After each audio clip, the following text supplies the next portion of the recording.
Welcome to Yincast, our podcast for current and future leaders wanting to develop themselves further.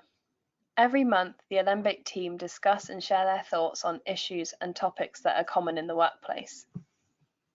Hello everyone and welcome to this episode of Yincast. I'm here today with Matt. Hi there. Roseanna. Hello. And I'm Alice. Last time we spoke about goal setting and how to give yourself the best chance at success and achieving your goals. So following on from that, the topic for today is moving into action. So now you've set your goals, how can you take steps towards achieving that goal? So you might have set goals like many of us in January, but maybe you haven't made progress or as much progress as you would have liked, or you might have made some mistakes. So maybe you've dropped the ball or sort of given up a bit on that. So we want to give you some tips today on how you can pick yourself back up and work towards achieving those goals. So there are a few things that you can do. One of them is to write them down, make a note of them. That could be on paper, it could be on your computer or your iPad, or you can draw it, however you want to make a note of those, what those goals are and any milestones or steps towards achieving those. Yeah, that point is a really interesting one, and I think it's about personal accountability, and everybody feels a little bit differently about this. So it's an interesting subject to talk about. So some people might find it useful to write their goals down. Some people don't need to and can easily hold themselves accountable. I think what's important is just to find what works well for you. So some people like to tell other people about their goals. It kind of creates that background pressure. If you create a statement that you're going to achieve X, Y, or Z, then it's easier to hold yourself accountable when there's somebody that you want to present those results to. But it's different for everybody, and I think finding what's motivating to you and what works best for your personal circumstances is the right approach to take. Don't allow yourself to become too overwhelmed or demotivated by putting unrealistic expectations on yourself.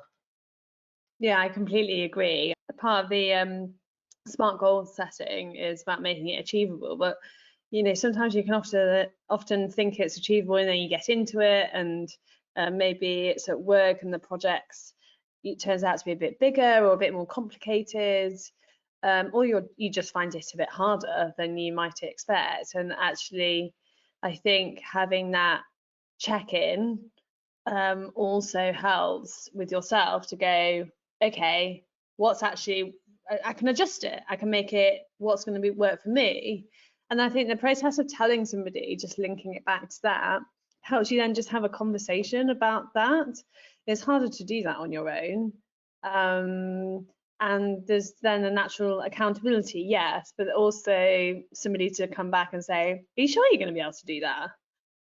And so sometimes that's also a helpful check. Yeah, and I think for me, something that sort of links along with that is the idea of keeping that constant momentum. So when you're checking back in and you're making small steps. So I think the easiest thing to get lost in is trying to achieve a really big goal and not breaking it down at all. So it's something you've probably heard a million times. It's so much easier to tackle things when you break them down into small goals. And I think one of the most important things about achieving your goals is understanding the steps that it's going to take you to get there, and really trying to reward yourself for the small victories. Don't beat yourself up about failures. Don't become demotivated. You haven't failed until you stop trying. So I think there's no better time than now to address your goals. There's no reason to become demotivated because you feel like you've missed a self-imposed deadline. Just move that deadline. Try not to suffer too much with I'll start on Monday syndrome, and just keep going, maintain momentum, and allow yourself to be motivated. Completely. I mean, a lot of what we do with our clients is around strategy implementation. So it's about what's on the strategy and, what's the right strategy to commit to. But often the hardest, most challenging part is the getting it done and committing to that. And we like to do that in ceremony, and we like to have a commitment ceremony so that you're emotionally connected with it. So you have to really believe that this is the right thing for you to do. And then it links to, once you've had that commitment, once you believe it's the right thing to do, how do we get a habit and a routine around delivering that? And that's really hard. It's really, really hard to get consistency. And so often it's the first week is great. Second week, it's getting more challenging. And then for whatever reason, as time goes on, it gets harder. And so, Matt, you're talking about reward, which is just making me think, you know, we're in constant search for this endorphin hit. And ultimately, maybe a question to ask ourselves is, what's going to make this fun? What's going to make us feel good about ourselves? What's going to make us feel like we've progressed? Even on a small, tiny level, you know, go in search of that endorphin hit, because ultimately that's what's going to make us do it again next time. And so you can have like a goal within a goal, just to sort of find that fun, find that enjoyment, even when actually it might be quite tedious, it might be quite difficult. It's another way of looking at it, I suppose. Yeah, I absolutely agree that the habit part of what you've just said is, in my opinion, so important. Both habits and alignment with your life. So aligning your goals with how your life is working anyway, and the other goals in your life, and turning them into the habits that make up your daily life and routines. If you've a goal which is way outside of your normal habits and the way your life works, you're just making it very hard for yourself. And it's, you know, it's going to take that extra hit of motivation to get you there. Completely. Just, you know, one of our clients' goals was this year was something as small and as basic as I'm overwhelmed. I'm constantly going from meeting to meeting, online meeting to online meeting, and not wanting to turn up, you know, a couple of minutes late without any headspace. And their plan was just to make sure that all meetings finished at 25 past or at 5 to, so that they are promising themselves 5 minutes between meetings. And so that's just a rule that they then apply. And that's just how they structure their meetings. And now that's a habit. It's just a habitual thing that means that they now have 55-minute meetings or 25-minute meetings. And they always have 5 minutes to regroup and then come fresh to the next meeting. And that obviously has to work, it has to fit in, it has to make sense. But, you know, is it really fair that we can be in a meeting at 1:59 and then in another meeting at 2? You know, we forget like the break that we need between moving physical meeting rooms, for example, going back to our desk. We don't give ourselves that anymore. Anyway, so it's just an interesting, you know, example of creating that simple routine and simple habit. Yeah, in one of our book clubs, didn't we? We read a book by Charles Duhigg, Yeah. and that was on the power of habit. And for me anyway, it just highlighted how difficult actually changing your habits is, because you have these pathways in your brain that are set. And so when you're trying to achieve your goals and you're introducing these new habits, it's actually very challenging, because you can't just, it's not as easy as just stopping doing something if it's a bad habit, and you need to replace it with a good habit that makes you feel good. And so that does take time, and it takes commitment to, I suppose, rewire your brain in a way. So it is something that is a big thing, and it is difficult. Yeah, I think that was a fantastic book. I think that could be my favorite book club book we did last year. And it goes very well with what we do with clients at Alembic, we take a little look behind the sort of face value and at the science behind how some of these things are working. And looking at habits was absolutely fascinating, and the way you build your habits and the way it really affects everything you do in your life. And I think another point that we were talking about a little earlier is the same approach we really take towards motivation. So it's something we do with almost all of our clients that we facilitate with, is to have a look at motivation. And it probably, if you think about it, doesn't really come as any great surprise that achieving your goals is absolutely governed by motivation. If you're highly motivated, it can be much, much easier to achieve what you want. Although it's probably not fair to impose on yourself that everything you want to achieve in your life will be something that you're highly motivated by. But it is useful to understand that. If you understand that one of your goals is something which sits out of your motivational profile, you know it's something which doesn't motivate you, but you have to get it done. It's useful to understand what it might take to go that extra distance, or how you might be able to alter that and become more motivated by achieving that goal. Completely. I think it would be really nice to ask yourself then, when you've got a goal to achieve, one, would it be helpful to write this down or tell somebody? Two, how's it going to make this enjoyable? What's going to make it fun? And probably what's motivating about this? And then also think about the question of, can I build a habit around this? So is there something that I need to do regularly, and how can I build in a habit? Can I build this into other routines, other habits in my day that make it work better?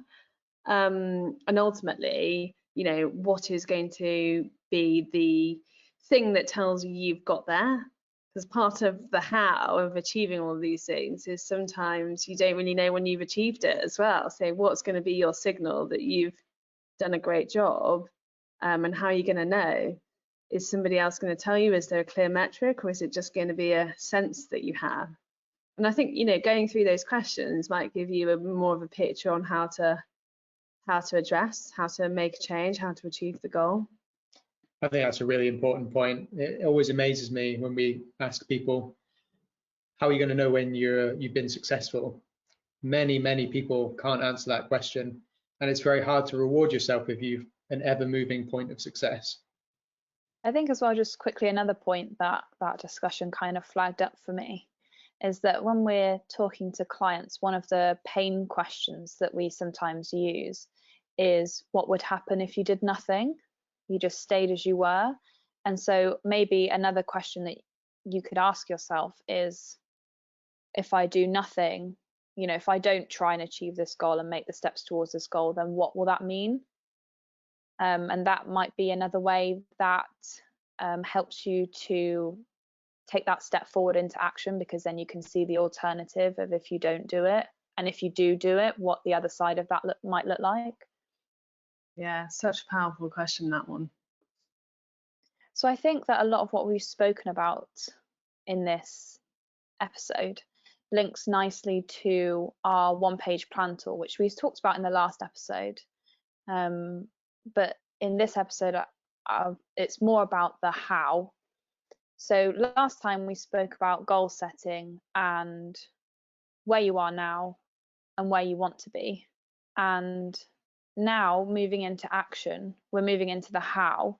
So this part of the one-page plan covers writing it down. You can share this with somebody. It breaks down your goals into the manageable chunks that we spoke about, which also gives you the opportunity to have regular check-ins with yourself and your progress. It also includes an accountability element to it, because we ask that you add a due date, and this due date can move if it has to, but it does create a sense of a deadline and an urgency, so it keeps you accountable. It's, when do I want to have achieved this by? And also you can put names down next to it, so who might need to help you with these steps. So that's really useful as well. It's just another way to record your goals, and it makes you think about the steps that you might want to take in order to get there. So that's just quite a nice summary, I suppose, of what we've been talking about. So in conclusion, we've spoken about having personal accountability, making sure that this goal, now that you've started working towards it, that it's still achievable, that it's still realistic, and it's okay to go in and change that and adjust that, because, you know, small steps are better than no steps. It's okay to tweak those goals. There's no shame in that. Also thinking about your beliefs, you know, is this the right thing to do? And thinking about how you can make this fun and enjoyable for yourself. Thinking about habits and aligning your goals with your life and how that fits in for you. Thinking about your motivation as well, because that's vital part of achieving your goals, and having a way for you to tell that you've achieved your goals. And thinking about, what if you do nothing and you just carry on as you are? What will that mean for you? And I suppose most importantly, just trying out different things and seeing what methods and tools work best for you personally. That's a really great thing to know, you know, your personal way of achieving things that are difficult, and just going through that trial and error, I suppose, and just not being afraid to mess up or make mistakes. Thank you for listening to this episode of Yincast. We hope you enjoyed it. We have an event that's coming up that you might be interested in.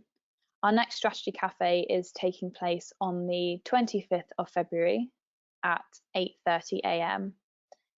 Nick, Roseanna and Matt will be discussing the future of leadership. What will that mean in a post-pandemic landscape? It's set to be a really interesting discussion.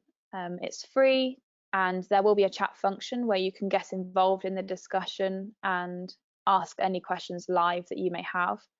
You can learn more or sign up through our website, alembicstrategy.com, in the Get Involved section. To get the heads up on future podcasts, you can sign up to our mailing list through our website, alembicstrategy.com, in the Get Involved section. If you enjoyed this, then you might also be interested in our other events. You can sign up to our newsletter for updates on our latest events and articles. Also, look out for Strategy Cafe, our regular leadership webinar, where Nick, our MD, interviews prominent leaders.